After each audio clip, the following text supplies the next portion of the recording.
coisa masculina, do yang, e o shui, o sangue, é a coisa do feminino. É no sangue, na qualidade do sangue, que a gente vai vivificar a memória. E é nessa vivificação dessa memória que a gente vai mudando as coisas. Porque o chi, o oxigênio, o prana, é aquele que faz com que a gente tome as atitudes. Mas sem memória, a gente vai no impulso.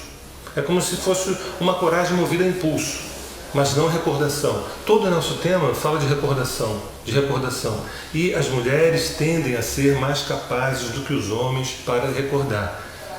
Simbolicamente, há mais sangue na mulher do que no homem, e há mais chi no homem do que na mulher. Vamos lá. Acabou? Bom, acho que o namoro continua, né? Quando aquelas pessoas que formam par, né, seja um par homossexual ou heterossexual,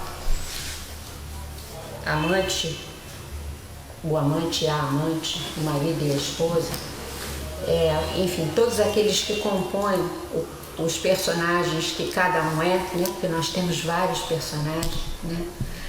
O amante, inclusive, é aquele que faz da partilha ali sexual uma aventura em que também ali, né, eles são autorizados a serem o que são, a viverem suas fantasias sem repressão, né, a trocarem as suas verdadeiras fantasias. Mas, enfim, quando, né, o par, né, e todos esses personagens que compõem cada um, eu acho que se entusiasmam pela consciência de que estão partilhando essa aventura de viver, sabendo que a função da vida é fazer com que a gente se torne mais inteiro, mais inteiro.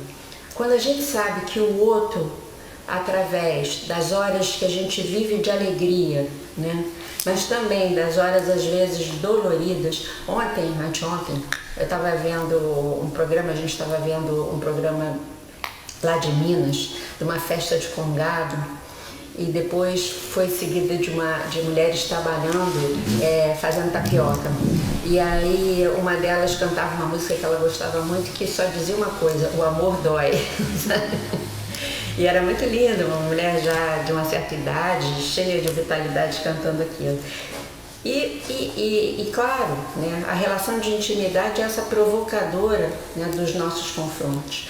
Então o outro, né, vai nos trazer a possibilidade da gente se dar conta do que a gente precisa para se tornar inteiro, através do momento delicioso e através do momento difícil, do momento complicado, do conflito, né, da decepção, da mágoa, de tudo que acontece ali, né? Então, se a gente for capaz de se entusiasmar com esse processo, de perceber que existe uma trama por detrás de todas as relações que a gente vive, quanto mais próximas elas forem, mais forte é essa trama, e que isso é uma maravilha, né? Então a gente passa a redimensionar, eu acho, tanto o momento alegre e o momento da dificuldade. E isso é claro que vai nutrir a relação. E isso é bem ao contrário de quando a gente vai seguindo pela vida, fazendo escolhas que eu acho que são escolhas que vêm desse desconhecimento de si, que nos levam à frustração. O ser frustrado em nós, sabe, vai pedir que a gente traia, a gente acaba se traindo e acaba traindo o outro, ou a gente acaba, sabe, sendo aquela pessoa reclamadora de plantão, sabe, amarga, que a convivência se torna tremendamente difícil.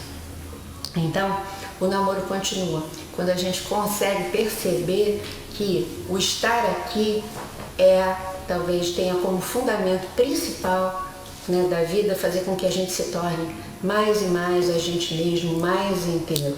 E que o outro é um participante, é um agente alquímico que vai deflagrar isso, né? O outro é como se fosse uma enzima aqui na nossa vida. Seja aquele outro que fica a vida inteira, ou seja aquele que veio, passou, foi embora e a gente continua e se abre para outra experiência dali a algum tempo. Um dos mais potentes estímulos para que essa relação se eternize é quando a gente descobre uma lei dármica da necessidade da gente partilhar aquilo que a gente se tornou. Da gente partilhar aquilo que a gente se tornou.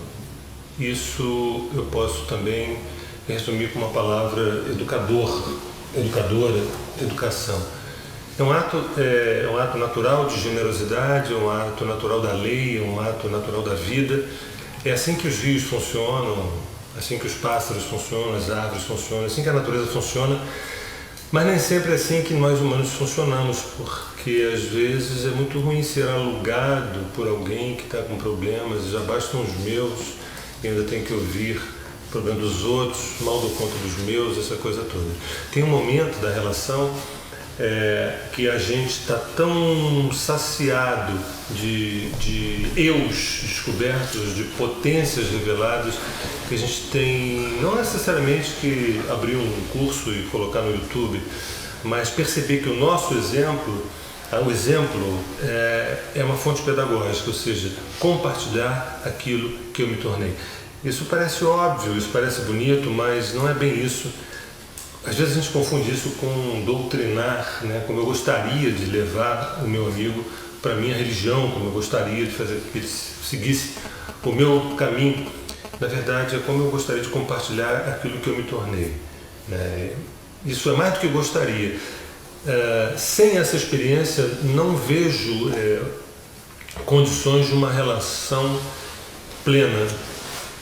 Porque isso abre o bunker, isso abre o QG, isso abre o quartel-general, né?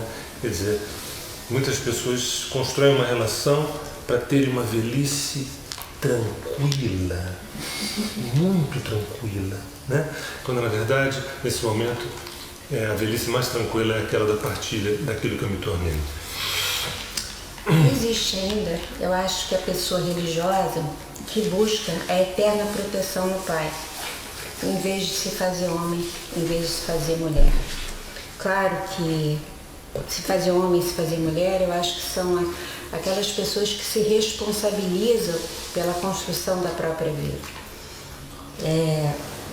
Então, eu acho que a chama do amor do Par, ela vai ser alimentada, né, quando o ser místico que existe dentro de cada um de nós, né, o ser místico, eu acho que é aquele que pode ter uma relação com uma religião, mas ele vai além dela.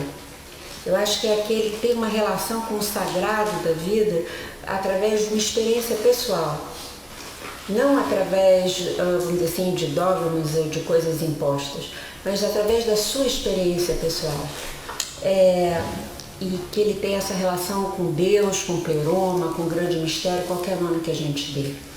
E isso faz com que essa pessoa, no seu cotidiano, ela emane uma amorosa confiança nesse plano que existe na vida. Quando a pessoa se apropria dessa dimensão da sua experiência pessoal, ela parte para a vida, para os relacionamentos que ela tem, uma atitude completamente diferente de quando a gente parte para a vida como se a vida fosse alguma coisa assustadora e tudo a gente tem que se defender, inclusive das relações.